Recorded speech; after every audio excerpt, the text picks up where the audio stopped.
अगर किसी बच्चे ने बीएससी कर लिया, 12th की है, तो वास्तव में उस बच्चे को इस टाइम क्या करना चाहिए? वास्तव में नौकरी वो बच्चा लग रहा है तो या तो 8+8+8 फॉर्मूला को फॉलो करें या 12+12। इसका मतलब तो आपको कई बार बता चुका हूँ, क्योंकि एग्जाम की डेट तो आई नहीं, इसलिए पढ़ाई का उतना मन ही नहीं करता। तो डब्ल्यू के नाम से बैठा उदयपुर में या ऑनलाइन लेके कोर्स बैठा हुआ, गलत बात है, लेकिन उससे कोई सेटिस्फेक्शन नहीं है कि नौकरी लगने के लिए कॉन्फिडेंस जरूरी है। कॉन्फिडेंस के लिए बैठे रहना ठीक नहीं है, कुछ ना कुछ करते रहो। पढ़ने वाला एग्जाम डब्ल्यू की आ रही है डेट, तो ठीक है, दूसरे को टारगेट करो यार। आपने इतना तो पढ़ रखा, जीरो से थोड़ी स्टार्ट करना है। आपने बहुत सारी चीजें पढ़ रखी। मैं तो कह रहा हूँ बच्चा आरएस भी बन जाता है। हमारे एक सर है जो ग्रेजुएशन की तब तक 9 बार फेल हो गए और आरएस में 55वीं रैंक लेके आ गए। जो भी वैकेंसी है सबको टारगेट करो, सबको। आज आरएस के एग्जाम की लास्ट डेट है। एग्रीकल्चर वाला बच्चा एसआई का एग्जाम नहीं दे सकता। मेरे जूनियर आए थे, इंजीनियरिंग कर रखी उन्होंने। मैंने कहा कहाँ से आए हो? अभी एडमिशन कराने आए। कहाँ से आए हो? क्या कर रहे हो? इसे मैं थाने से आया हूँ। एसआई लग गई, हम 4 बच्चे के चारों लग गया। वो इंजीनियरिंग करके उन्होंने एसआई का एग्जाम दिया, वो एसआई लग गए।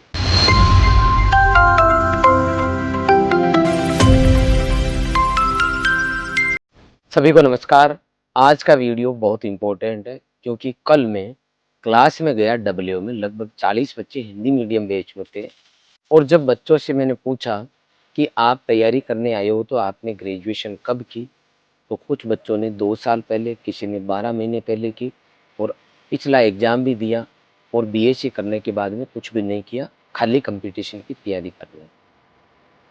सुपरवाइजर के बैच में गया मैं, वहाँ पर भी देखा कि कुछ बच्चे ऐसे थे जिन्होंने 2024 में 12th की और 2025 निकल गई, 26 चल रही है और अभी भी सुपरवाइजर की तैयारी कर रहे हैं।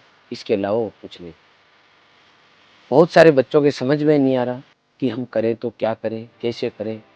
ऐसा लग रहा है सब रास्ते बंद हो गए, और जिस रास्ते पे अगर हिम्मत करके चल रहे हैं तो डर सा लग रहा है कि मैं सही कर रहा हूँ या गलत कर रहा हूँ। आज का सेशन इसी पे बेस्ड रहेगा कि अगर किसी बच्चे ने बीएससी कर लिया, 12th की है, तो वास्तव में उस बच्चे को इस टाइम क्या करना चाहिए। तो आइए जानते हैं। सबसे पहले हम ये देखेंगे कि किसी बच्चे ने अगर मान लो बीएससी कर ली, बीएससी एग्रीकल्चर से कर ली, तो उसके पास में अभी क्या संभावना बनती है। तो उसके पास में बेटा अभी 2 संभावना बनती है। पहला तो ये है कि वो पीजी करे, हायर एजुकेशन में जाए, या फिर आजकल बच्चे बीएड भी कर रहे हैं तो बीएड कर ले, मतलब बीएससी के बाद में हायर एजुकेशन में जारी रखे। और दूसरा ऑप्शन ये है कि वो बच्चा कंपटीशन की तैयारी करे, या तो कंपटीशन की तैयारी करे या हायर एजुकेशन में चले जाए। अब हमारे पास में यहाँ 2 तरीके के बच्चे हैं। एक बच्चा जो है फाइनेंशियली स्ट्रोंग है, और दूसरा बच्चा वीक है। ज़्यादातर बच्चे हमारे एग्रीकल्चर में वीक वाले सेक्शन में आते हैं। बड़ी मुश्किल से 4 साल वो पढ़ाई करते हैं, घर वाले बड़ी मुश्किल से पैसा देते हैं, और उनका ये मानना है, बच्चा भी ये चाहता है कि अब तो कोई नौकरी लगे तब। तो यहाँ पर बच्चा पढ़ाई छोड़ के कंपटीशन की तैयारी करना चाहेगा, और यहाँ पर बच्चा, दूसरा वाला स्ट्रोंग वाला बच्चा, ये भी कर सकता है और ये भी कर सकता है। अब वास्तव में क्या करना चाहिए वो हम डिस्कस करें। वास्तव में नौकरी वो बच्चा लग रहा है जो या तो 8+8+8 फॉर्मूला को फॉलो कर रहा है या 12+12 को कर रहा है। इसका मतलब तो आपको कई बार बता चुका हूँ। 8 घंटे प्राइवेट जॉब कर रहे हैं, 8 घंटे नौकरी की तैयारी कर रहे हैं, 8 घंटे डेली रूटीन के काम और सोना कर रहे हैं। इसमें 12 घंटा बच्चा स्टडी कर रहा है और 12 घंटा मौज मस्ती सोना कर रहा है। ये दोनों सिचुएशन किसी बच्चे के लिए। अब नौकरी अगर लग रहा है तो ये 2 तरीके के बच्चे ही नौकरी लग रही है। तीसरा बच्चे का कोई नंबर नहीं आ रहा, जो मैंने 15 साल के एक्सपीरियंस के आधार पर। क्योंकि अभी एग्रीकल्चर सुपरवाइजर में या डब्ल्यू में जो भी बच्चे सेलेक्ट हो रहे हैं, आपने देखा होगा लाइन लगा दी है सिलेक्शन की, तो उनकी स्टोरी इस तरीके की मिलती जुलती है। अब इन दोनों में भी वो बच्चे सेलेक्ट हो रहे हैं जो एक तीसरा काम साथ में कर रहे हैं। मतलब ये 2 तो कंपलसरी है, लेकिन तीसरा वाला भी लगभग कंपलसरी है। वही बच्चा नौकरी में लग रहा है। सर तीसरा कौन सा हो गया? तीसरा वो हो गया कि अगर आप आगे पीजी कर रहे हैं, भाई आप पीजी कर रहे हैं, फिर आप 12+12 घंटे दो, कोई दिक्कत नहीं है, तैयारी करो। आप जब तैयारी करोगे और साथ के साथ तैयारी के साथ में अगर पीजी चलती रहेगी, तो आपको कॉन्फिडेंस रहेगा। आज से 2 साल पहले किसी बच्चे ने बीएससी कर ली, और ए बच्चे ने बीएससी की, बी बच्चे ने 2 साल बाद की बात करें तो इसकी एमएससी हो गई। दोनों बच्चों ने डब्ल्यू का एग्जाम दिया, दोनों का नहीं हुआ। अब आप बताओ आज की तारीख में कौन सा बच्चा कॉन्फिडेंस में है, संभावनाएं इन फ्यूचर प्राइवेट या गवर्नमेंट सेक्टर में किसकी ज्यादा बन रही है, तो आप कहोगे एमएससी वाली। आ गई बात समझ में? जिस बच्चा जो बच्चा कंपटीशन की तैयारी डिग्री के साथ में कर रहा है, उस बच्चे के नौकरी लगने की संभावनाएं पूरी पूरी है, क्योंकि वो कॉन्फिडेंस में रहता है। किस में रहता है? कॉन्फिडेंस में रहता है। अब अगर कोई बच्चा अभी मान लो डब्ल्यू की तैयारी कर रहा है और उसकी डिग्री साथ में चल रही है, तो वो रोजाना पढ़ रहा है, तो कभी उसके कॉलेज के एग्जाम आ रहे हैं, कभी ये अपना जो रेगुलर टेस्ट है वो दे रहा है। तो क्योंकि एग्जाम की डेट तो आई नहीं है, इसलिए पढ़ाई का उतना मन ही नहीं करता। तो डब्ल्यू के नाम से बैठा है उदयपुर में, या ऑनलाइन लेके कोर्स बैठा, वो एक अलग बात है, लेकिन उसकी कोई सेटिस्फेक्शन नहीं है। क्योंकि आदमी की पढ़ने की इच्छा तभी होती है जब सामने एग्जाम की डेट हो। आज बच्चा मुझे ये पूछ ले कि सर फॉर्म कब भरा जाएगा, सर एफएसओ कब आएगी, क्या बताऊंगा मैं? कुछ नहीं बता सकता आप। मैं तो ये कहूंगा आने वाले 12 से 18 महीने में पूरी संभावना बनती है, बस बात खत्म हो गई। एक्चुअल में इससे क्या आपको संतुष्टि मिली है? कुछ कुछ नहीं मिली, सही बात तो ये है। अंदर तो आज भी डर है कि क्या पता कब क्या होगा, और मैं तो टाइम जा रहा है। अब बीएससी करके आप निकाल दो, साल निकाल दे, 1.5 साल निकाल दे, तो आपने क्या किया? नया कुछ नहीं किया।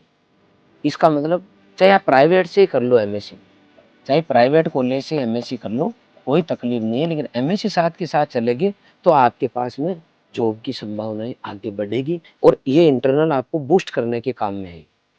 तो एक ऑप्शन तो है आपके पास में, ये 12+12 वाला बच्चा तब सेलेक्ट हो रहा है जब वो बच्चा इस लाइन में आ रहा है, इस लाइन को कवर कर रहा है, क्योंकि ये पैसे वाला बच्चा है, आगे की पढ़ाई भी पढ़ सकता है, सब कुछ कर सकता है। इसमें भी कोई बच्चा ऐसा भी हो सकता है जो गरीब है और इस रास्ते पे जाना चाहता है। वो चाहता है कि सर मैं एमएससी कर लूं, लेकिन मेरी फाइनेंस कंडीशन ठीक नहीं है सर। तो उस बच्चे को मैं कहूंगा वो इस कंडीशन वाला बच्चा है, वो बच्चा भी जो है 8 घंटे जो है कोई ना कोई जॉब कर ले। 8-10 हज़ार रुपये मिल जाते हैं। मैं तो ये तो नहीं कह रहा कि आपको 50 हज़ार रुपये मिल जाएंगे, लेकिन 8-10-12 हज़ार रुपये मिल जाएंगे। उससे आपकी बीएससी की डिग्री हो जाएगी, 2 साल के लगभग 80 से लाख रुपए में डिग्री हो जाती है। आप लोग डिग्री के साथ में ही अपनी तैयारी जारी रखेंगे, 100% लग जाएगी। इसका मतलब दोनों कंडीशन वाले बच्चे अगर आगे पढ़ना चाह रहे हैं, तो ये गरीब हो तो जॉब करते हुए फॉलो करो, अदरवाइज इस कंडीशन में आ जाओ। मतलब मैं यूं कहना चाह रहा हूँ कि नौकरी लगने के लिए कॉन्फिडेंस जरूरी है, कॉन्फिडेंस के लिए बैठे रहना ठीक नहीं है, कुछ ना कुछ करते रहो। अब दूसरा केस बन रहा है कि आप कंपटीशन की तैयारी कर लो। मतलब गांठ बांध ली एक बच्चे ने कि मेरी बीएससी हो गई है, और मैंने गांठ बांध ली है कि आगे एक आखिर नहीं पढ़ू, कोई बीएड कोई एमएससी नहीं करूंगा, मैं तो करूंगा तो कंपटीशन की तैयारी करूंगा। तो बेटा अगर आप करोगे कंपटीशन की तैयारी, तो फिर दिल खोल के मैदान में आ जाओ। 8+8 पे हो तो भी आ जाओ, और आप इधर 12+12 पे हो तो भी आ जाओ। दिल खोलने का मतलब है कि ग्रेजुएशन बेस्ड जो भी वैकेंसी है सबको टारगेट करो, सबको। आज आरएस के एग्जाम की लास्ट डेट है। ग्रेजुएशन बेस्ड ज्यादातर एग्जाम, या फिर 12th बेस्ड ज्यादातर एग्जाम। सुपरवाइजर क्या थी? 12th बेस्ड ही तो थी। तो सुपरवाइजर होगी आपकी, कांस्टेबल होगी आपकी, पटवारी होगी आपकी, सीईटी के एग्जाम के थ्रू कुछ वैकेंसीज होगी, उन सब का फॉर्म भरो, सबके एग्जाम दो।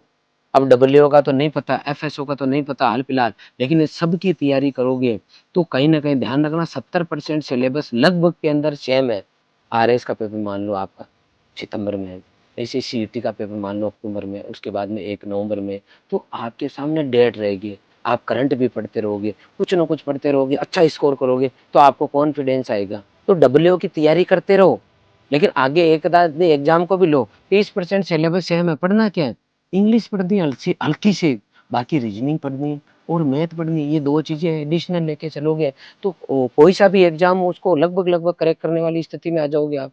और उसका एग्जाम्पल मैं नहीं कह रहा, 2023 वाले बच्चे, बहुत सारे ऐसे बच्चे जो एनिमल पे टूट पड़े थे, लग गए। 4th ग्रेड पे टूट पड़े थे, लग गए। और कांस्टेबल पे जो टूट पड़ा, कांस्टेबल में लग गया, और वो आके सुपरवाइजर भी बन गए। तो ये कैसे बने? सुपरवाइजर के कोर्स में कुछ भी ज्योग्राफी के अलग से आए थे, इन बच्चों ने तुरंत कर दिए, क्योंकि ये बच्चे किसकी तैयारी किए हुए थे? एनिमल की किए हुए थे, आपकी उसकी किए हुए थे, कांस्टेबल की किए हुए थे।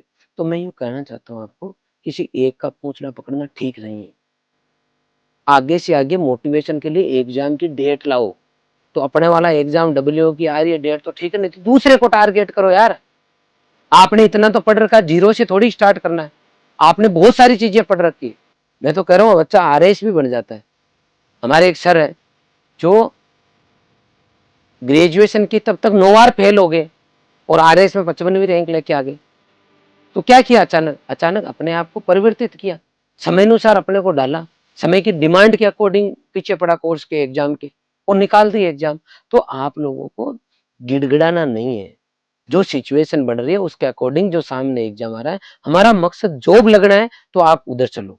और आपका मकसद ये है बीएससी और बीएससी बेस्ड आगे आपको एमएससी करते हुए जॉब लगना है, एग्रीकल्चर सेक्टर में जाना है, तो फिर रुकना नहीं है, फिर बीएससी करो, एमएससी कर ली तो फिर बीएड करो, फर्स्ट ग्रेड के लिए लागू जाओ। एमएससी करने के बाद में कुछ चीज़ों को एमएससी नेट कर लो तो और चीज़ों के लिए आप एलिजिबल हो जाओगे। लेकिन गांठ बांध के बैठना ठीक नहीं है कि मेरी बीएससी हो गई अब मैं रेस्ट करूंगा ना, रेस्ट नहीं करनी। कोशिश करो जो बच्चा थर्ड ईयर फाइनल ईयर में है वो डब्ल्यू इंग्लिश मीडियम की तैयारी करो। डब्ल्यू इंग्लिश मीडियम की नहीं करो तो प्री पीजी की तैयारी करो, लेकिन रोजाना English, basic math, basic GK रोजाना 2 से 2.5 घंटा पढ़ो, ताकि आपको जब इस कंटेंट की जरूरत पड़े तो आपके पास में रहे। क्या एग्रीकल्चर वाला बच्चा एसआई का एग्जाम नहीं दे सकता? मेरे जूनियर आए थे, इंजीनियरिंग कर रखी उन्होंने, मैंने कहा कहाँ से आए हो, अभी की एडमिशन कराने आए हो? मतलब कहाँ से आए हो, क्या कर रहे हो? किसी में थाने से आए हो? एसआई लग गई कि हम 4 बच्चे थे, चारों लग गया। वो इंजीनियरिंग करके उन्होंने एसआई का एग्जाम दिया, वो एसआई लग गए। और हम लोग बीएससी एग्रीकल्चर कर लिए, हम एसआई का फॉर्म ही नहीं भरेंगे। क्यों नहीं भरेंगे भाई? अपने आप को इतना कमजोर समझने की कहाँ जरूरत है? दिया तो हमने, समय ही नहीं है ना पढ़ने का, तो आप देंगे इसमें क्या है? मैंने एक दिन पहले भी वीडियो बना के बताया था कि आपको पैरेलल कुछ ना कुछ करना पड़ेगा। तो ऐसा बच्चा जिसने अभी 12th की है, वो बच्चा अभी 12वीं करके सुपरवाइजर की तैयारी मत करो, और कर रहे हो तो साथ में ग्रेजुएशन करो। कल बच्चा 2024 में 12वीं किया हुआ, 26 में पेपर दे लिया और अभी भी 12वीं पास है, क्यों भाई ग्रेजुएशन क्यों नहीं कर रहे? साथ के साथ, साथ के साथ कुछ ना कुछ करना है, बैठे नहीं रहना है। और ऐसे बच्चे जो लॉन्ग ईयर की तैयारी कर रहे हैं 1 साल की और सुपरवाइजर भी चाहते हैं, उन बच्चों को हम ऑनलाइन में, जब तक लॉन्ग ईयर कोर्स की वैलिडिटी है तब तक एग्रीकल्चर सुपरवाइजर का कोर्स आपको साथ में भी दे देंगे। इसलिए वो बच्चे भी केवल जो है हाथ पे हाथ धर के नहीं बैठे, केवल सुपरवाइजर की तैयारी नहीं करें, साथ में आपकी ग्रेजुएशन चलना जरूरी है। एडमिशन आपको लेना है, अभी एडमिशन चल रहे हैं। आरएस के फॉर्म की आज लास्ट डेट है, तो जिस बच्चे ने फॉर्म नहीं भरा प्लीज आप फॉर्म भरें। नंबर आए कि नहीं आए छोड़ो, फॉर्म भरो, सामने डेट रखो, उसके बहाने कुछ तो पढ़ोगे आप अच्छे से। अब भी यदि आपके कोई डाउट है तो कमेंट सेक्शन में कमेंट जरूर करें। धन्यवाद।